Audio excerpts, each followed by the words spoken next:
നീലേശ്വരം കരിന്തളത്ത് വീട്ടമ്മയെ ദുരൂഹ സാഹചര്യത്തിൽ മരിച്ച നിലയിൽ കണ്ടെത്തിയ സംഭവത്തിൽ പോലീസ് അന്വേഷണം ഊർജിതമാക്കി.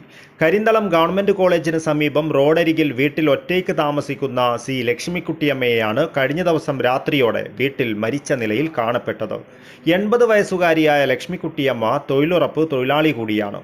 നേരം വൈകിയിട്ടും വീട്ടിൽ ലൈറ്റ് കാണാത്തതിനാൽ പരിസരവാസികൾ അന്വേഷിച്ചപ്പോഴാണ് വീടിന്റെ അടുക്കള ഭാഗം തുറന്ന നിലയിൽ കാണപ്പെട്ടത്.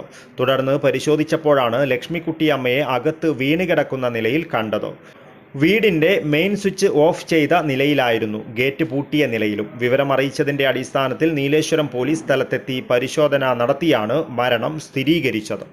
വിരലടയാള വിദഗ്ധരും ഡോഗ് സ്ക്വാഡും സ്ഥലത്തെത്തി പരിശോധന നടത്തി. കഴിഞ്ഞ വർഷം ഇതേ വീട്ടിൽ നിന്നും സ്വർണം കവർച്ച ചെയ്തിരുന്നു. ഈ കേസിൽ പ്രതികളെ കണ്ടെത്തുവാനായിരുന്നില്ല.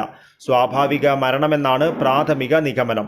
CPIM കരിന്തളം വെസ്റ്റ് ബ്രാഞ്ച് അംഗമാണ് ലക്ഷ്മിക്കുട്ടിയമ്മ. പരേതനായ രവീന്ദ്രൻ നായരാണ് ഭർത്താവ്. News bureau, Nileshwaram.